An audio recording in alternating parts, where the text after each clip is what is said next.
Olá, sejam bem-vindos ao Podcaster. Aqui nós teremos um espaço de conversas que conectam. E estou aqui, inclusive, com a minha amiga, minha colega de profissão, a Eli. E o Podcaster é para falar sobre vínculos, sobre conversas que, de fato, vão se conectar em elos, talvez para alguns momentos ou para a vida toda. E é um prazer, uma satisfação eu estar aqui com a minha amiga. Eli.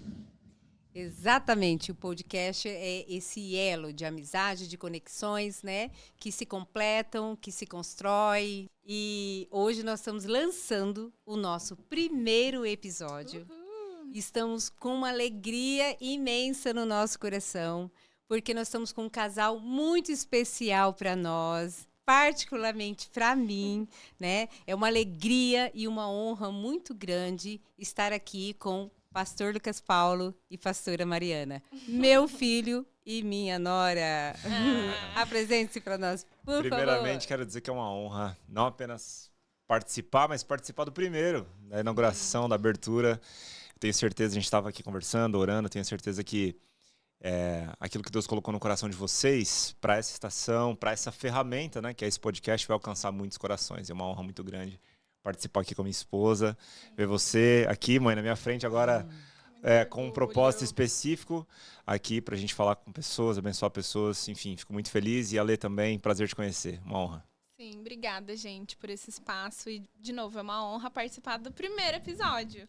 Então, eu tenho certeza que vai ser muito especial. A nossa oração é que tudo que seja conversado aqui possa alcançar o coração das pessoas, né? Acho que o nosso maior propósito de vida é servir as pessoas. Então, estou muito feliz de servir as pessoas junto de vocês. Duas mulheres maravilhosas que carregam algo muito lindo do Senhor, mas também que toca as esferas da sociedade com tanta relevância. Então, é uma honra para nós. Isso.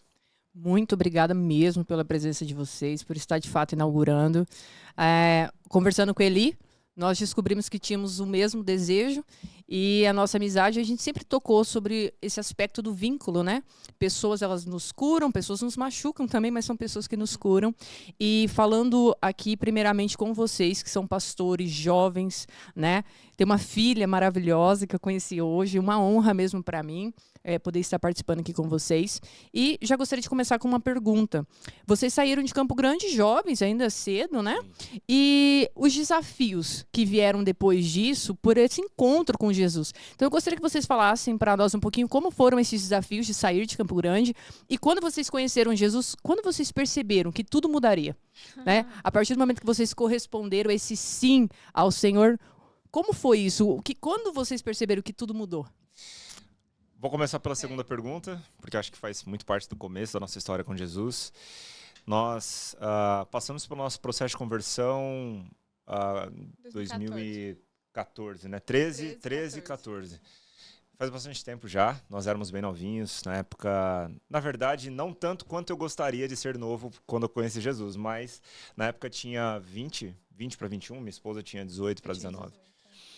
E foi um processo, não foi da noite para o dia. Contudo, o desejo do nosso coração de seguir Jesus, ele, naquela época, naquele momento, é algo que a gente busca preservar até hoje. Porque, de fato, eu posso me lembrar de como estava o nosso coração radiante e desejoso de conhecer Jesus, de conhecer mais dele, naquela época que a gente entregou nossa vida a ele. Isso foi o que fez total diferença, assim. Embora o processo tenha sido gradual, de até mesmo chegar num ponto de sair da nossa casa, sair da nossa cidade, irmos para um outro estado, foi um processo gradual até que isso acontecesse. A decisão ela foi pautada nesse mesmo princípio. Nós entendemos que Jesus é o nosso Senhor e Salvador, entendemos que Deus tinha um plano para a nossa vida e que esse caminho para a compreensão do plano de Deus para a nossa vida, de uma relação com Ele, foi aberto por Cristo Jesus. Então nós tomamos essa decisão radicalmente lá atrás. E isso abriu esse processo de desenvolvimento da nossa relação com Deus. E gradualmente, enquanto Cristo foi se tornando mais importante para nós, as outras coisas passaram a ter menos importância diante da nossa relação com Ele. né? Então, a partir desse princípio, nós temos, até hoje, tomado as decisões da nossa vida. Inclusive, a de sair da nossa casa, sair da nossa terra, da nossa parentela e obedecer ao chamado de Deus. Eu acho que foi assim, um processo natural, mas muito radical.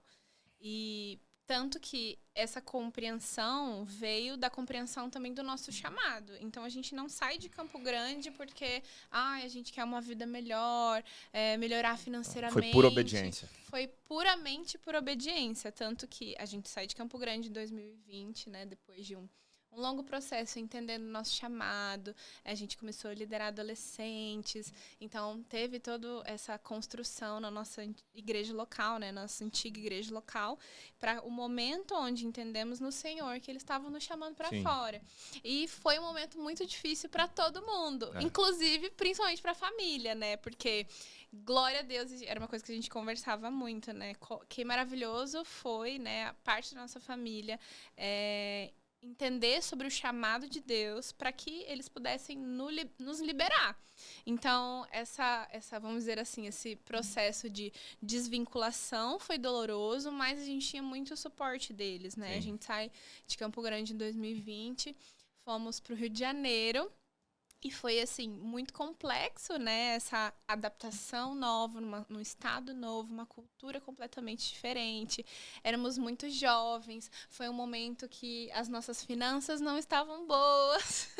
Então, a gente passou por algumas dificuldades que, engraçado, a gente até hoje conversa com eles algumas coisas. A gente falava, nossa, aconteceu isso com a gente. Aí eles olham pra gente, tipo assim, como assim? Vocês não contaram isso pra gente? Aí a gente... acho que a gente poupou vocês um pouco das situações, mas para nós voltar para casa, igual hoje, né? Hoje estamos aqui, estamos de férias, Sim. né? Pra gente é um momento da gente se recarregar, é um tempo que a gente, sabe, tem como muito apreço pra gente poder voltar pra nossa missão plenos, cheios, recarregados, com algo fresco do Senhor, mesmo nesse tempo de refrigério. Então, assim... pra gente foi algo muito difícil, Sim. mas podíamos sentir a completa graça de Deus sobre nós Sim. em todas as coisas. A gente sempre manteve a convicção de que, embora a saudade fosse grande, o propósito era muito maior. Isso sempre nos sustentou. Saber que Deus estava nos dando uma direção. Acho que quando você tem uma certeza de que você está ouvindo a voz de Deus, qualquer outra voz não vai superar essa na sua vida.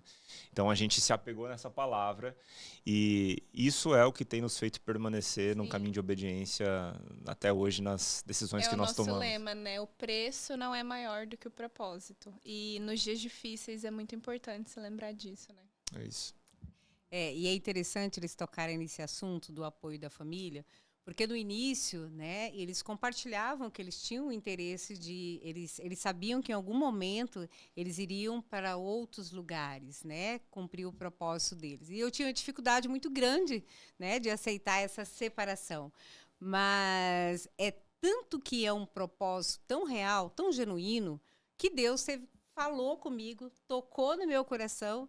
E eu tive um momento muito especial numa conferência onde eles estavam participando, e que Deus deixou isso muito claro. A partir daquele dia, eu fui e entreguei uma palavra para o Lucas, que eles podiam ir, que pessoas esperavam e aguardavam por eles. Naquele momento, o meu coração estava em paz. Sim. E foi assim até hoje. Deus sustentando com esse direcionamento e essa convicção que eles estão debaixo de um propósito de Deus. Então, esse apoio, ele foi muito mais leve mesmo, porque eu, mãe, enquanto mãe, o meu esposo, né, pai, enfim... Nós tínhamos essa convicção, então isso trazia uma leveza e uma paz muito grande. Muito bom. Muito bom. E eu tô aqui desfrutando disso tudo com vocês, é muito especial. Pensando nisso, né, dessa saída, como vocês falaram, achei muito forte. Eu queria até que você repetisse. O preço não é maior do que o propósito. E hoje a gente tem visto, às vezes, o próprio ministério, pessoas pensando a nível de ministério, Sim. em todos os sentidos, como um meio para um fim. Né? E esse fim, às vezes, não é um fim eterno. É um fim Sim. que ali vai queimar como palha. É verdade. E não como ouro, né? E eu gostaria, assim, que vocês falassem um pouquinho.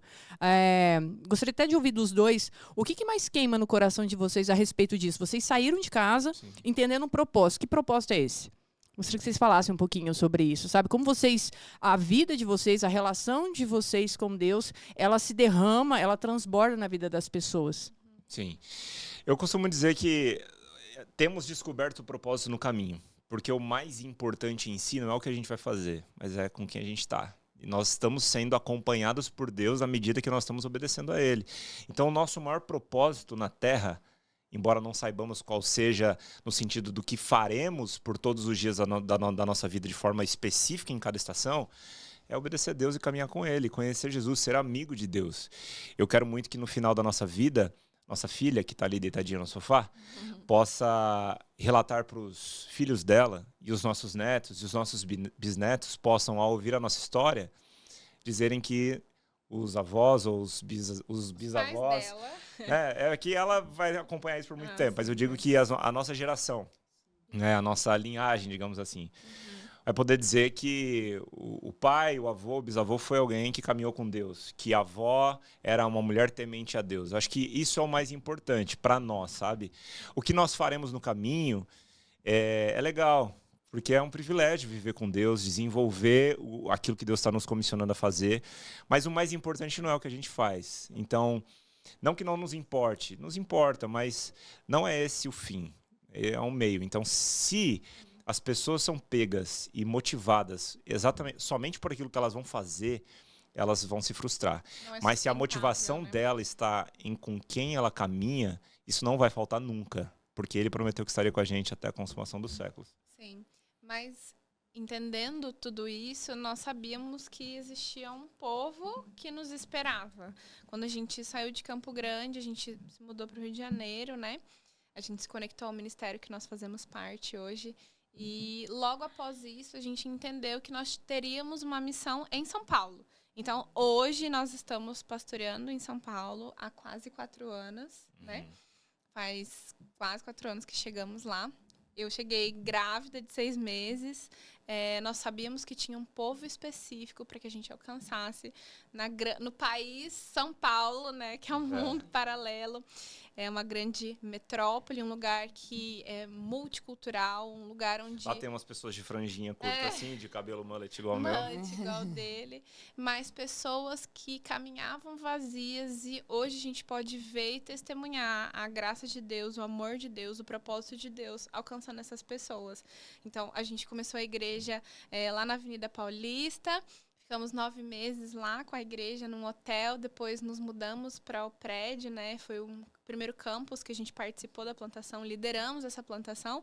Hoje nós estamos liderando uma segunda plantação já em São Paulo, então é uma segunda igreja que estamos participando. E eu falo participar, né? Estamos liderando, mas para nós estamos participando daquilo que Deus está fazendo, porque não existe mãos humanas, não existe uma força humana que a gente poderia fazer, né? E como você muito bem falou, né, Lê? Hoje em dia se mostra, né, principalmente através das redes sociais, algo muito, eu acho que até ilusório do que é ministério. Ministério é sacrifício, ministério é trabalho, ministério é até forte falar isso, mas nós entendemos hoje que nós somos escravos de Cristo, assim como o apóstolo Paulo fala em suas cartas. Sim. Então, a nossa vida é para Cristo. O Senhor nos libertou, Jesus nos libertou da maldição do pecado, mas hoje nós entendemos e nos colocamos nesse lugar de obediência a Ele, por livre e espontânea vontade, é claro, mas entendendo que nós estamos debaixo, né, de uma convicção, de um chamado dEle e a gente precisa obedecer. Para nós é obediência e obediência. Então, a gente participa daquilo que Deus está fazendo, hoje agora em Pinheiros, que é um bairro de São Paulo muito específico, muito tem um povo específico que a gente sabia que Deus estava chamando a gente para aquele lugar. Hoje, para a graça de Deus, estamos lá. E para nós é muito especial ver tudo isso, mas existe sacrifício, existe entrega, existe suor, lágrimas, coisas que não, nas redes sociais não tem como se ver, né? A gente vê as pessoas querendo hoje se dar bem e tudo é viral e tudo, né, é tudo muito fácil, visibilidade, mas na verdade, para nós o que faz sentido é o pastoreio direto, o cuidado com as ovelhas de Cristo direto, esse contato com as pessoas. Claro, e glória a Deus, as redes sociais são uma ferramenta maravilhosa. Sim. Mas para nós é essa vivência, essa entrega, esse cultivar diário que a nossa vida gira em torno disso, né? Então, hoje a nossa vida ela é totalmente entregue a isso. Muito bom. E vocês falaram que chegaram em São Paulo, né? A Mari estava gestante da Luminha. E qual foi o maior desafio que vocês encontraram indo para São Paulo? Vocês começaram o ministério no hotel, mas como foi esse início? Vocês chegaram, né, sem conhecer ninguém. Conheciam São Paulo, enfim, essa metrópole, essa grande metrópole. Mas como foi esse início, esse construir? Qual foi ou quais foram os maiores desafios que vocês enfrentaram nesse momento? Pode falar. Eu acho que a distância da família sempre vai sobressair, né? Não tem nem dúvida disso, né? Mas eu acho que para nós foi a grande adaptação à cidade, né? Porque, por exemplo, nós somos aqui de Campo Grande, Mato Grosso do Sul. Então, Campo Grande é uma cidade maravilhosa, muito bem estruturada, tudo é próximo, tudo é seguro. Por mais que, assim, né? A gente tá falando do mundo. O mundo é um mundo caído, tem violência em qualquer lugar. Mas São Paulo é São Paulo. Então, essas dificuldades culturais nos pegaram, né? Querendo ou não. Estar longe da família e o início, né, de uma obra que estávamos lá, nós dois, nossa filha na barriga e algumas poucas pessoas que conhecíamos. Eu acho que tinha 3 pessoas que nós conhecíamos que já tinham feito parte da United antes, né? Mas e foi isso. Então, para nós, o desafio foi conhecer gente nova, sermos intencionais nesses relacionamentos, nesses elos, né? Nessas construções de aliança até. E foi um processo, assim, né? Eu lembro que eu sou uma pessoa muito sociável, assim. Eu amo estar com gente, eu amo, nossa, qualquer coisa, passear, tomar café. Rararara. Ele é mais tranquilo em relação a isso. Mas pra mim, essa coisa, eu sentia muita falta. Mas, ao mesmo tempo, eu sabia que eu precisava ser intencional. Então, a gente marcava muitos cafés, a gente estava ali com as pessoas, né? O início da igreja. A gente promoveu um dia, né, de café para as pessoas conhecerem a visão da igreja. Nesse dia foi muita gente. Então, ali a gente começou as relações. Então, foi uma construção, assim, né? Eu acho que a maior, com certeza, a dificuldade foi estar longe da família, né? Principalmente tendo um bebê. Eu ia até perguntar sobre isso, sobre a questão de rede de apoio, se você teve isso. Sei que a família foi, Nada. voltou, mas lá, das pessoas de lá, você teve? E aí foi um processo interessante isso, porque eu precisei confiar nas pessoas que Deus tinha mandado para estar à minha volta. Sim. Ou era isso, ou eu ia ficar doida. Eu lembro que teve um dia que eu olhei no fundo do olho e falei, eu não aguento mais, eu preciso de ajuda, eu preciso de alguém pra, tipo, olhar a Luma 5 minutos pra eu fazer xixi. Não, e eu estava lá, né? Parece que eu não tô lá. Não, eu tava lá. você tava, Eu estava lá. mas Se eu não conseguia fazer xixi, é que tem momentos que eu não tava em casa, né? Obviamente.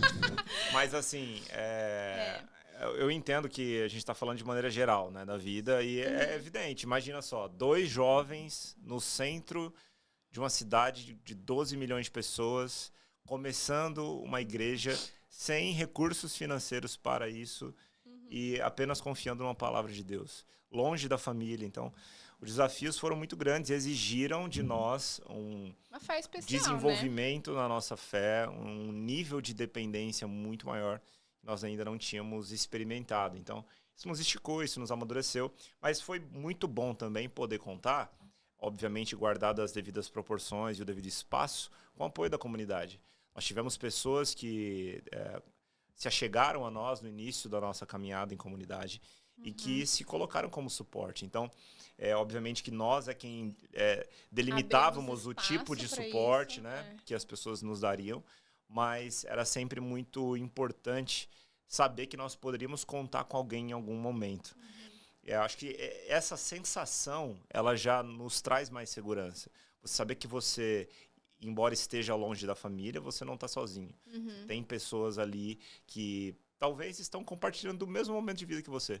E foi o que aconteceu depois. Muitos começaram a ter filhos também, assim como a gente teve. Um ajudava o outro. O participar da mesma entrega, da mesma devoção e de uma mesma comunidade, que tem pessoas que estão participando do mesmo nível de entrega e sacrifício também, ajuda-nos a caminharmos de uma forma mais compassiva, sabe? Você conseguindo olhar para o outro e se enxergar, sentir a dor do outro. Isso é muito importante. Às vezes a gente não tinha alguém para pegar a Luma no momento que, a gente passa o momento de cólica da criança. Cara, é muito difícil. A gente tava cansado já. Talvez a gente não tinha alguém para compartilhar o colo da Luma, mas a gente tinha alguém que a gente poderia que poderia compartilhar dos seus ouvidos com a gente. Então, esse vínculo comunitário, ele é imprescindível para a caminhada cristã, né? Já que estamos falando dessa perspectiva, dessa cosmovisão. E para nós foi fundamental também. E uma coisa, assim, que eu lembrei quando você estava falando, teve um momento que eu precisei a gente se despir de orgulho. Porque eu acho que é um processo também que você acha que você tem que dar conta de tudo sozinho. Eu lembro que eu pensava assim, nós como casal, tipo, é nossa filha, a gente tem que dar conta sozinho. E, na verdade, houve essa desconstrução de orgulho mesmo. E, tipo, não, eu posso pedir ajuda. Tá tudo bem eu pedir ajuda. Tá tudo bem eu não dar conta de tudo o tempo todo. Afinal, estamos pastoreando, estamos cuidando de um bebê, estamos fazendo muitas coisas, tinham os projetos pessoais, tinham, enfim, outras coisas que a gente precisava lidar. E aí, a gente se deu conta, poxa, eu posso pedir ajuda, eu posso pedir socorro, né? Então, foi algo que a gente precisou se desconstruir como seres humanos, né? Porque daí é aquilo, né? As pessoas têm uma visão de pastores que são perfeitos, que são super-heróis, que não precisam de nada, e é uma coisa bem profunda isso aí, né? Sim. Imagina você ouvir tudo isso deles agora, e imagina como ficava meu coração aqui. Então, assim, toda oportunidade que nós tínhamos enquanto família, nós corríamos até São Paulo, né, para poder ficar um pouquinho perto deles, mas foi um processo difícil lá e um processo difícil aqui, mas sem mensurar, né, todos os desafios que eles passaram lá, os dois sozinhos. Tá apertadinho o coração agora? Feliz, agora tá feliz. Passou, né? Eu quero conectar praticamente duas perguntas naquilo que vocês falaram. Essa questão de propósito, ele não está acima da relação, né? Com Deus, nessa caminhada. O maior propósito é ser amigo de Deus. Você falando, Lucas, eu lembrei de Moisés, quando na primeira experiência dele com Deus, ele temeu, ele teve medo. Sim. Mas lá, depois, nos últimos capítulos, vai falar ali, né, que ele falava com Deus como um amigo, fala seu amigo face a face. E conectando também com o que você disse, Mari, sobre essa questão das pessoas. Teve um momento que eu tive que pedir ajuda. Teve um momento que eu tive que confiar. E aí não é falando sobre uma confiança da sua própria vida, é também compartilhar a sua casa, agora a sua filha, né? A filha de vocês. Eu sempre costumo falar que as nossas relações, elas não começam mergulhando. Muito bom. Elas começam com os pés na areia. Então, a gente não vai pra praia já mergulhando, né? A gente não tá lá já caindo. A gente tem que colocar os pés na areia para entrar numa relação, para entrar no mar, para se aprofundar, para mergulhar. Então, falando um pouco sobre isso, eu gostaria que vocês falassem um pouquinho sobre esse vínculo com Deus. Em algum momento, ouvindo a voz de Deus, vocês temeram? E hoje, olhando para trás, vocês conseguem destacar assim, olha, ali a gente... Será que é Deus mesmo? Será que não é? Será que a gente dá conta disso? Será que não? Gostaria que vocês falassem um pouquinho desses desafios que vocês tiveram, né? Na plantação da igreja mesmo, ou em outra situação. E também conectar que momento que você deu conta de falar assim, não, eu vou confiar nas pessoas, eu vou começar com esses pés na areia, de confiar nas pessoas no sentido de trazer para perto, né? Para as vulnerabilidades da vida de vocês. Gostaria que vocês falassem um pouquinho sobre isso. Vou começar falando da relação com Deus como o vínculo principal, né? Olha, você deu o exemplo de Moisés. Olhando para a vida dos discípulos, é evidente que não era o ministério que fazia os olhos deles brilharem. Porque a promessa de Jesus foi, vocês vão ser perseguidos, vocês vão ser insultados, o mundo odeia vocês. Né? Olha que promessa maravilhosa. Dá vontade de seguir? É uma promessa assim? A garantia, essa garantia de que vai ter perseguição, ela não é muito agradável à maioria das pessoas. Não querem ser perseguidas. Mas os discípulos, embora não fossem atraídos pelo ministério em si, eles foram atraídos por Cristo. Foram atraídos por aquele que disse para eles que estaria com eles até a consumação dos séculos e por aquele que se revelou a eles. Isso fez com que eles estivessem em situações de extremo confronto e pudessem dizer, nós não podemos deixar de falar daquilo que vimos e ouvimos. Então, um grande segredo e que é algo que eu, como um discípulo de Jesus, procuro e busco entender qual foi a revelação, O que foi que Pedro e João viram e ouviram? Porque isso foi o que fez eles permanecerem. Não era o quão prestigiado ia ser o ministério deles, até porque não tinha prestígio nenhum. Segundo a história conta, Pedro foi crucificado de cabeça para baixo, Paulo teve sua cabeça cortada, os discípulos foram mártires. O que tem de brilho nisso? Não tem brilho nenhum. A gente vê hoje no Ocidente uma igreja que mal se acostumou com o que é ser cristão, enquanto no Oriente nós temos muitos irmãos sendo perseguidos e mortos. E aí, diante de um nível radical de perseguição desse, será que você estaria disposto a seguir Jesus? Eu faço essa provocação porque eu faço ela para mim mesmo.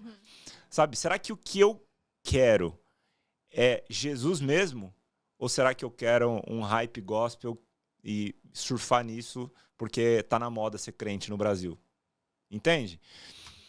E eu digo isso porque isso é o que nos provoca e nos desafia no caminho de obediência. Porque, na maioria das vezes, as direções de Deus para nós não vão ser confortáveis e não vão nos colocar num lugar de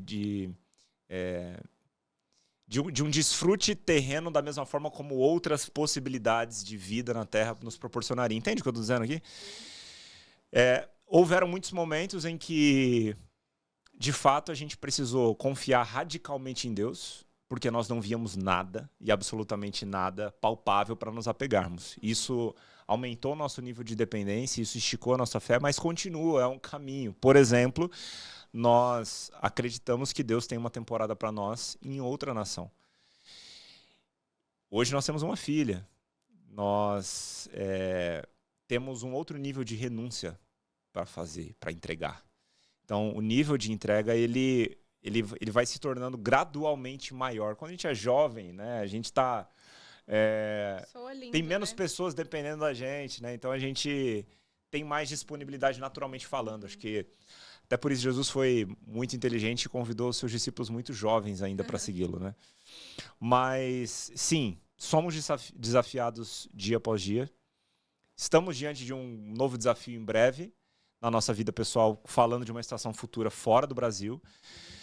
Mas o que eu preciso me perguntar é: o que os discípulos viram e ouviram? Porque não era o que aguardava eles no ministério que foi a motivação deles. Era o que eles tinham escutado e visto de Jesus na intimidade. E é isso que a gente precisa buscar. Então, se nós temos esse lugar de relação, a nossa confiança ela é desenvolvida à medida que a gente se relaciona, né? À medida que a gente se relaciona com alguém, nós aumentamos o nosso nível de confiança. Se a gente tem uma relação próxima, contínua, o meu nível de confiança de que eu estou discernindo a sua voz, o meu nível de compreensão da sua voz, ela aumenta. Da mesma forma é com Jesus.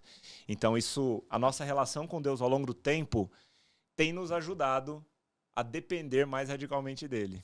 Temos adquirido maturidade para depender ainda mais de Deus.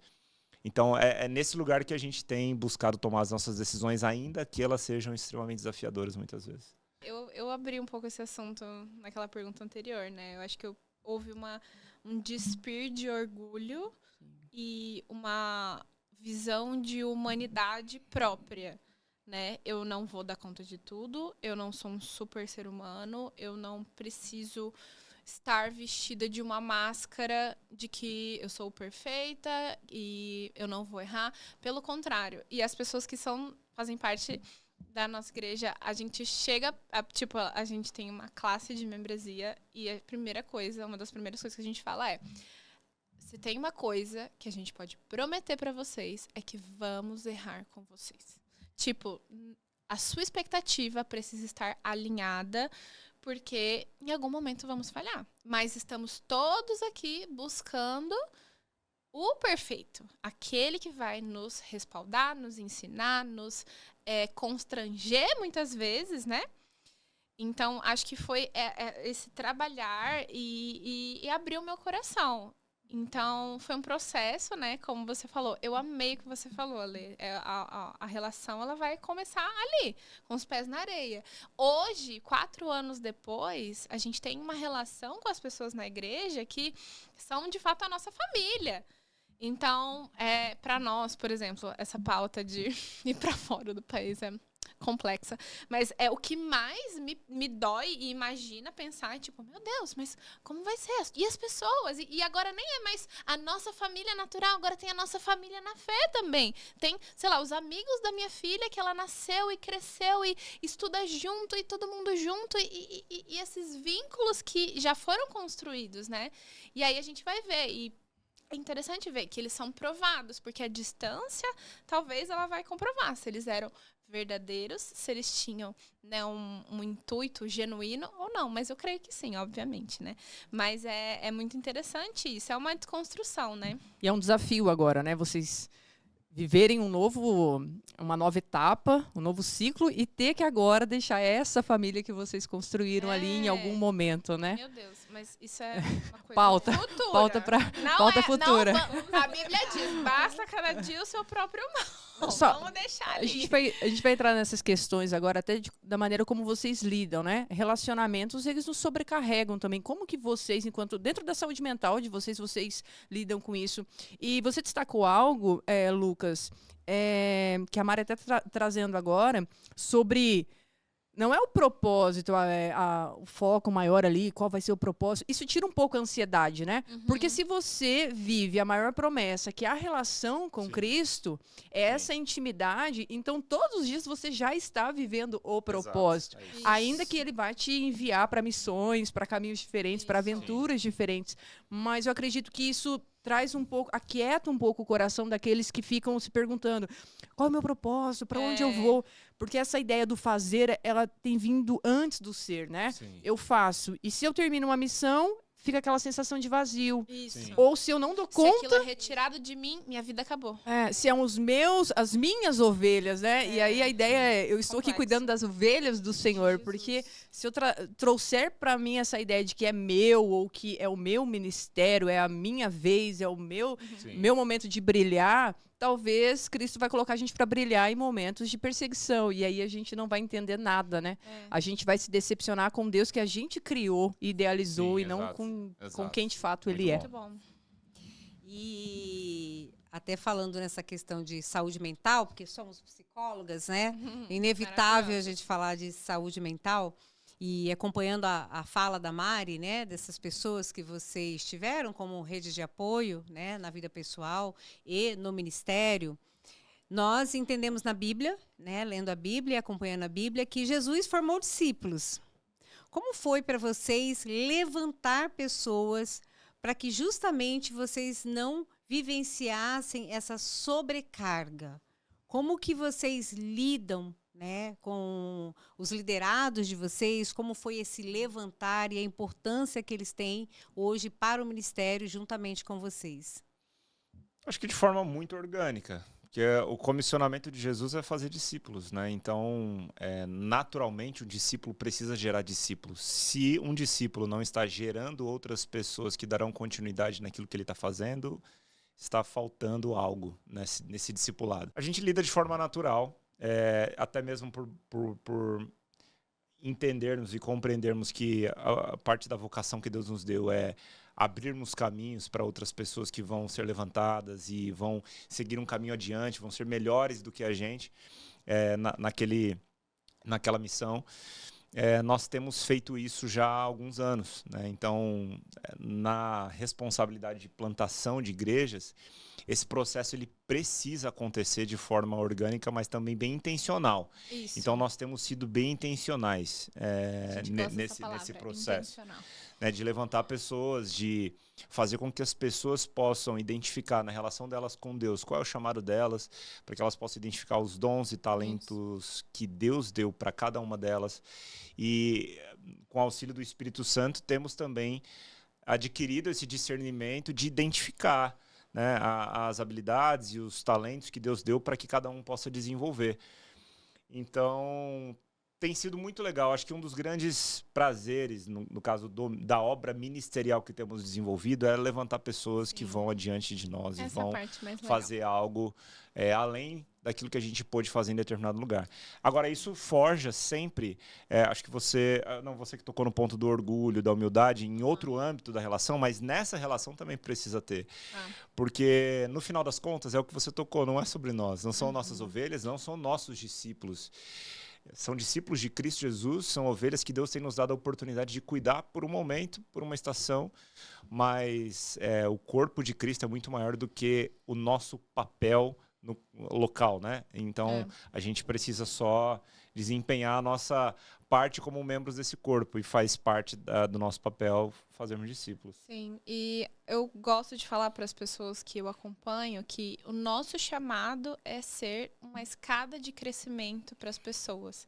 Então, na verdade, tudo gira em torno disso, né? Da gente participar do crescimento espiritual e vocacional dessas pessoas, né? Seja em âmbito no ministério, né, na igreja, mas também em outras esferas da sociedade, né? A gente vê isso biblicamente também, por exemplo, Jétro instruindo Moisés nesse momento, que ele vai dividir. Tudo estava sobre a carga de uma pessoa que sim foi chamada por Deus, sim recebeu graça para isso, mas existem estratégias que são naturais que podem ser aplicadas para que isso não haja uma sobrecarga. Por exemplo, na nossa igreja nós temos uma equipe, hoje a igreja que começou agora, né, tem 3 meses, mas nós já temos uma equipe de 7 pastores.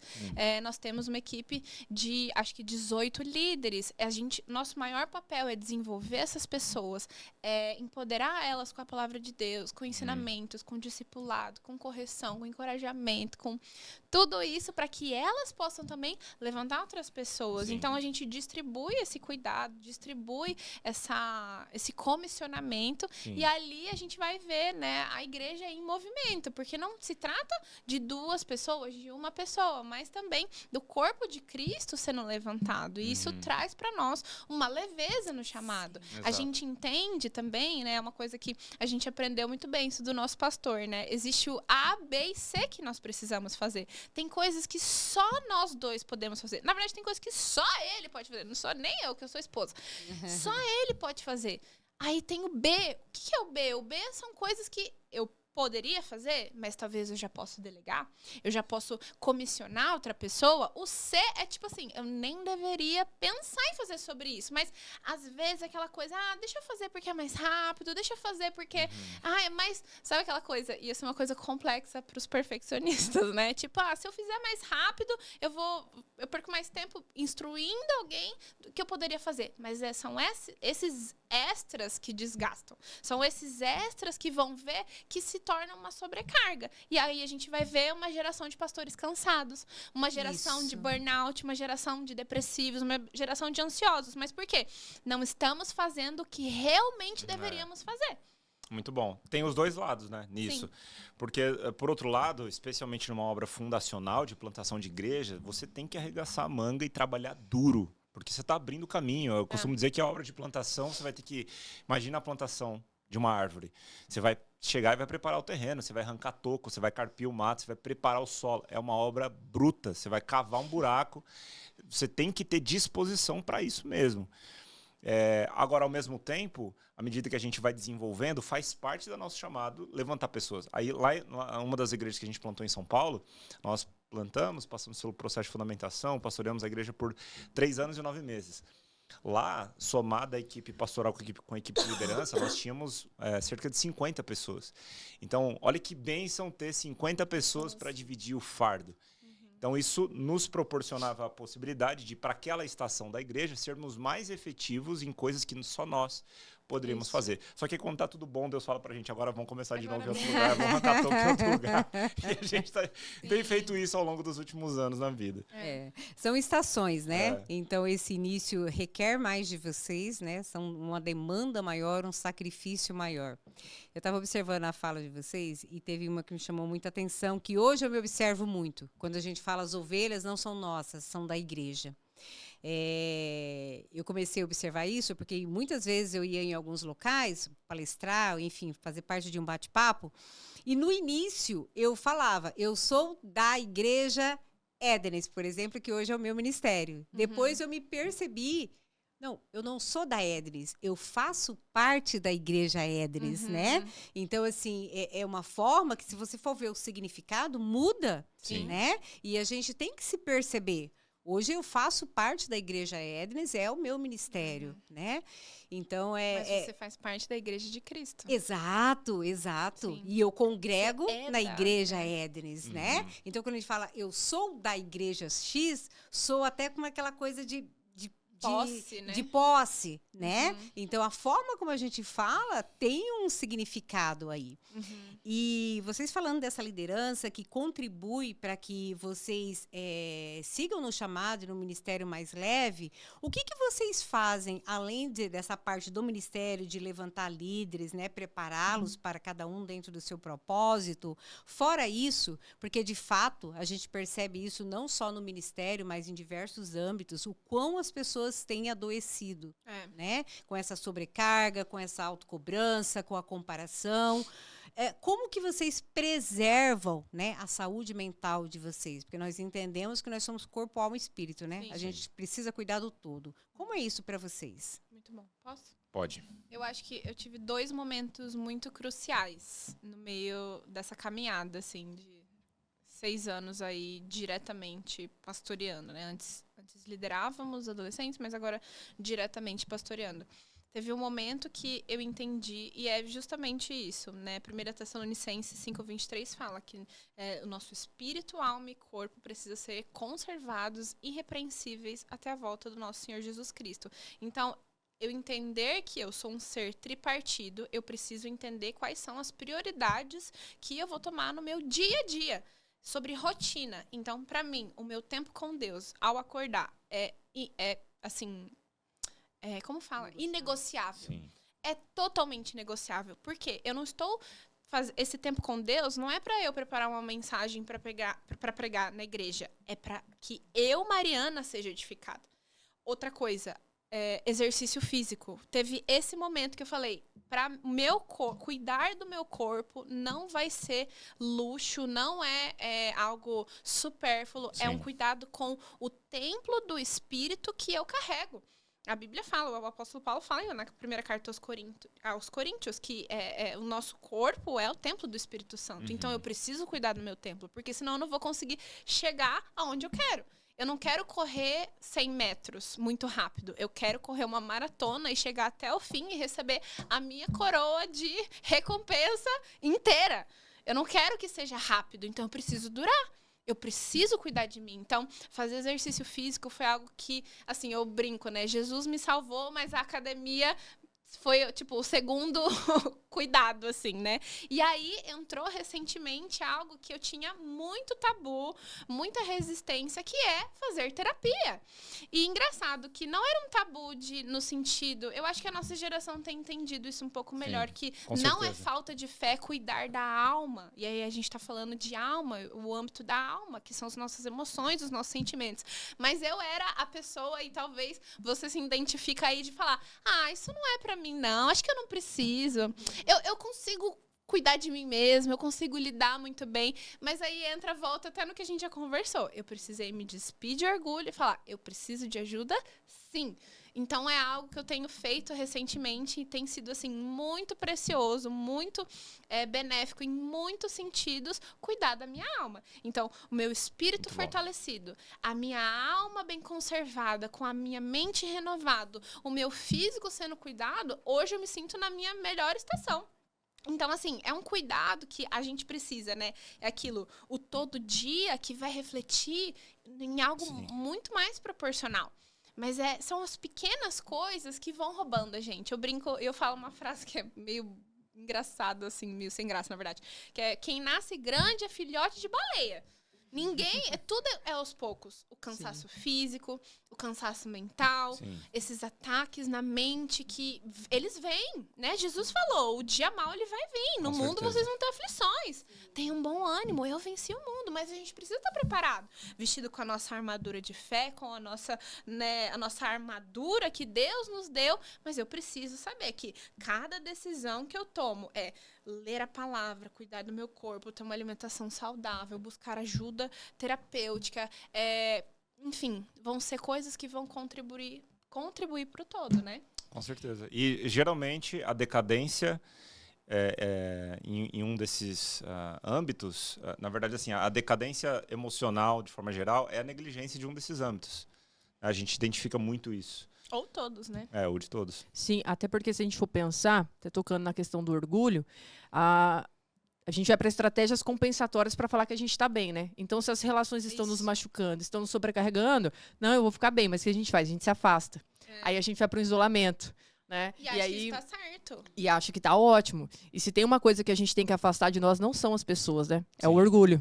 Se tem algo que precisa ser destruído, não é o nosso coração, não é a nossa alma, mas é o orgulho, né? Aquilo são as barreiras que são levantadas, uma delas, o orgulho, entre outras, que a gente precisa lidar, trabalhar. E eu quero agradecer, inclusive, por vocês estarem falando isso, porque são pontos de vulnerabilidade que demonstram força. No final das contas, é isso, né, Eli? E eu vejo, assim, hoje em dia, muitas pessoas tentando ser algo não real. Sim. Eu vejo que vocês têm uma influência, vocês são pastores, mas acabam tendo uma influência pelo coração de vocês, e Deus tem colocado vocês nesse lugar de influência, até no âmbito digital, para também alcançar outros corações, conscientizar outros corações, né? Então, assim, é uma alegria ver vocês tão jovens, sendo vulneráveis, e nessa vulnerabilidade ao Senhor e às pessoas, vocês estarem crescendo em graça, né, em conhecimento, e também transbordando aquilo que é real. Não é algo que não é real, mas muito pelo contrário, algo que é sólido, que a gente percebe no coração de vocês. E sobre isso, ainda falando sobre essas pessoas que se aproximam, mas a gente também tem que entender questões de limites. E falando um pouco sobre essas questões, vocês são pastores, né? Então, dentro dessa ótica pastoral, como é que vocês conseguem lidar? Até onde é o limite? Para aquelas relações também que vão sobrecarregando ou vão para um ponto que talvez é um pouco perigoso, até assim, afetando a questão da saúde mental de vocês. Como é que vocês lidam com isso, sabe? Qual que é o limite? Como vocês percebem? Eu acho que o limite tem que ser estabelecido segundo a sua percepção daquilo que te fere, sabe? Daquilo que ultrapassa o respeito próprio. E é uma coisa que, na nossa relação, cada um vai ter a sua própria ponderação, o seu termômetro pessoal nisso. Eu, sendo mais vulnerável a respeito de nós mesmos, eu tenho menos dificuldade de impor limites. Minha esposa tem uma dificuldade um pouco maior nisso, e é uma coisa que ela, inclusive, tem tratado em terapia mais recentemente. A gente procura estabelecer... Vamos lá, primeiro, a gente entende que nós somos pastores, nós somos servos de Cristo, e porque somos servos de Cristo, somos servos de todos. Agora, ao mesmo tempo, nós não podemos negligenciar quem nós somos, né, enquanto estamos fazendo o que fazemos pelos outros. Então, a gente busca delimitar até entender, e é uma linha imaginária, né, uma linha tênue aí, em muitos casos, quais são os pontos que você deve ou não abrir mão sobre si mesmo para poder servir ao outro. Talvez você possa dar um exemplo mais prático a respeito disso? Sim, por exemplo, e isso é uma coisa que eu não acho que tem um fundo ruim, mas é natural do ser humano, né? As pessoas vão ter demandas o tempo todo. Sim, infinito, é igual trabalho, né? Tipo assim, enquanto você não fechar a tela do computador e ir para casa, nunca vai faltar. Isso, e um pastor é assim, né? Então, a hora que a pessoa precisar, né, a ovelha de Jesus precisar, ela vai te recorrer. Mas tem alguns momentos que a gente estabelece alguns limites. Por exemplo, nós estamos aqui, estamos de férias. A gente comunica de uma forma com muito tato, muita alegria também que nós estamos num tempo de descanso. Sim. E se as pessoas precisarem de ajuda, elas busquem os outros pastores. A gente sempre deixa um casal responsável, né, à frente de tudo isso. Porém, vão ter situações, como aconteceu, de eu precisar ajudar uma pessoa em algo muito, assim, urgente. Muito pontual, né? Muito pontual, muito nas férias. Então, eu, obviamente, me coloquei à disposição e ajudei essa pessoa, né? Enfim, atendi, não sei como que vocês podem falar de uma forma mais prática. Mas, por exemplo, horário de responder mensagem. É uma coisa que eu aprendi que, gente, o nosso celular tem uma ferramenta maravilhosa que se chama colocar no não perturbe. Não é muito bom o nome, mas assim, é um momento onde eu coloco o meu celular nessa função e eu não recebo mais notificação. Por quê? Porque eu preciso dormir, eu preciso estabelecer um horário limite. Outra coisa também que a gente faz? Segunda-feira é um dia de descanso Sim. geral, para todos, né?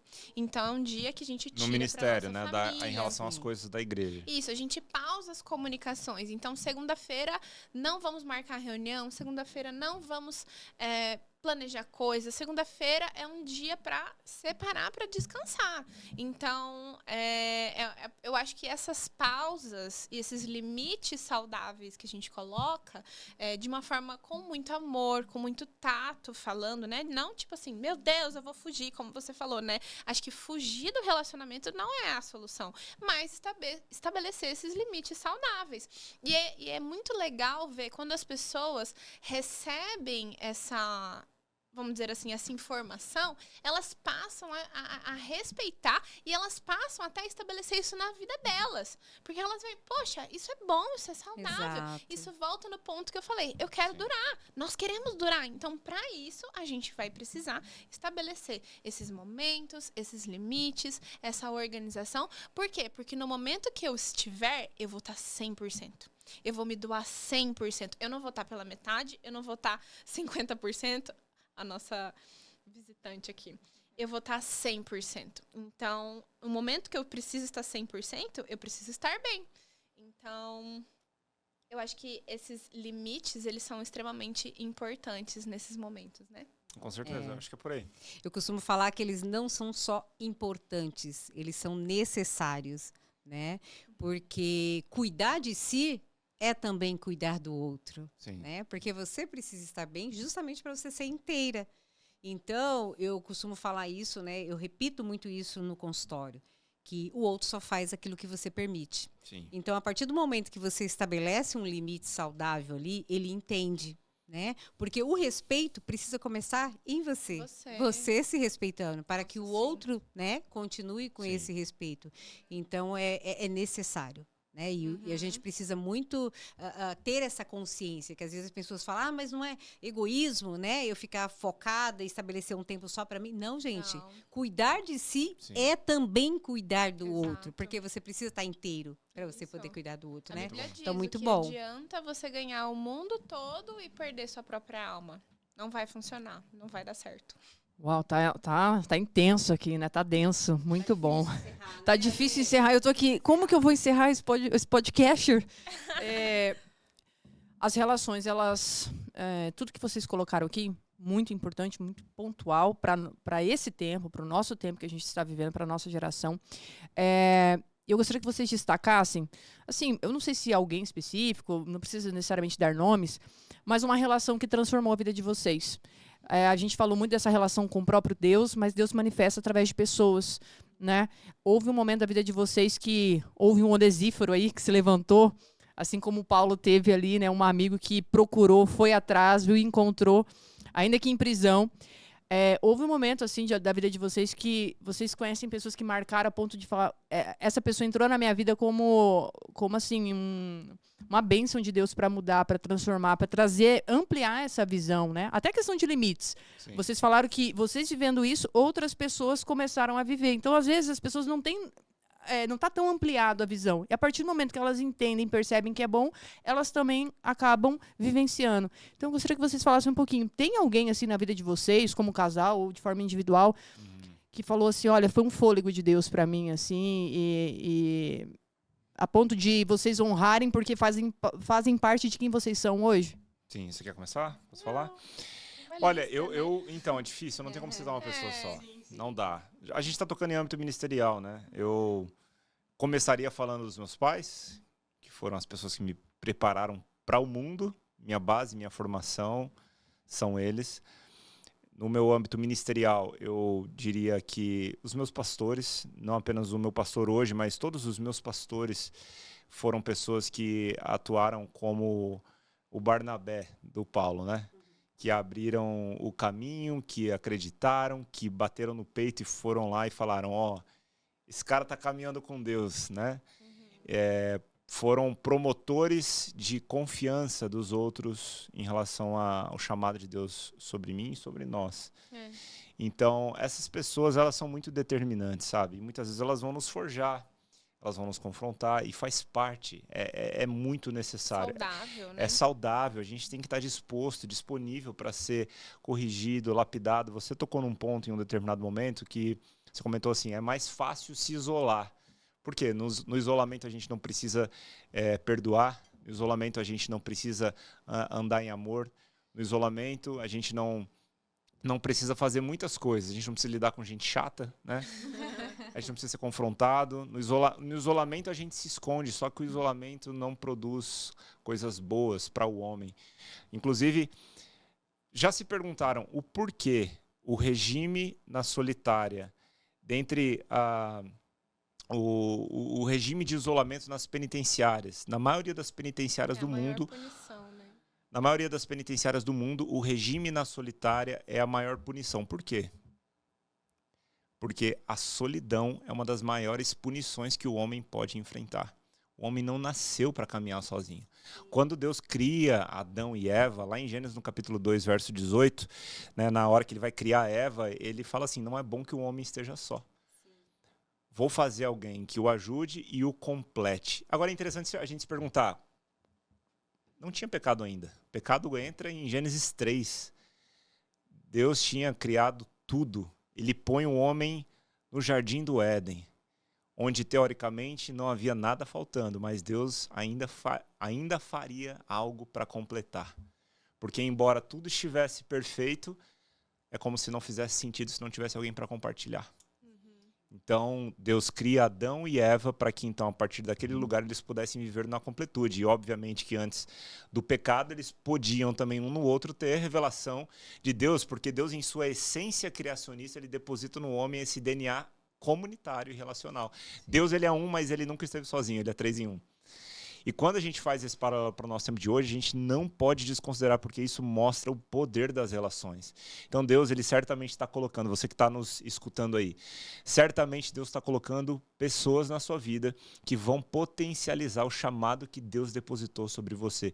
Não desconsidere o poder das relações. Não é fácil, muitas vezes a gente precisa de muita sabedoria, exercer muito fruto do Espírito para lidar com as pessoas. A gente escolhe até uma igreja, mas a gente não pode escolher os membros dela, né? Então, na igreja, a gente é igual a família, né? A gente não escolhe o irmão que tem. Graças a Deus, meus irmãos são muito bons para mim. Mas, de modo geral, o que eu poderia dizer em relação a isso é que, de fato, essas relações, tanto as que eu exemplifiquei dos meus pastores, mas não só eles. Seria injusto se eu tentasse falar de muitos aqui, porque eu deixaria muitos de fora. Mas elas são cruciais. Basta a gente estar atento para perceber o valor de cada uma delas. Eu acho que só completaria com os amigos, né? Seria injusto a gente citar nomes também, mas a gente tem pessoas que, como eu falei, em algum momento a gente falou sobre isso, né? Acho que é importante a gente ter pessoas que nós podemos ser nós mesmos, né? E família, amigos, pessoas que... Hoje nós temos muitos amigos que são pastores também, que éramos jovenzinhos juntos, hoje está todo mundo na caminhada ministerial, então a gente pode compartilhar, assim, do nosso coração, compartilhar das dores, compartilhar das lutas e ainda sermos nós mesmos, né? Claro que a gente não veste uma máscara, não é isso, mas eu acredito muito, como você pontuou também naquele momento, né? Que existe dois tipos de vulnerabilidade, a que vai sangrar e que não vai ser edificante, mas existe uma vulnerabilidade que nos ensina e nos inspira. Então, com esses amigos, a gente pode, né, eu brinco, a gente pode sangrar um pouquinho, mas de uma forma onde entendemos que todos somos seres humanos, né? Sim, maravilhoso. A gente vai ter que encerrar. Muito difícil esse momento. Eu espero que vocês tenham aproveitado muito. E eu vou pedir para vocês responderem uma pergunta, talvez em uma frase ou algo assim. Eu gostaria de ouvir de cada um de vocês. O nosso é o podcaster, né? Casher significa elo, vínculo. E eu gostaria de perguntar para vocês o que significa casher para você, Lucas, para você, Mari. Começa para você me inspirar, já que você quer que eu fale apenas uma frase. Quando vocês falam a palavra elo, a primeira coisa que me lembra é o apóstolo Paulo falando na carta aos Colossenses, que o amor é o elo perfeito.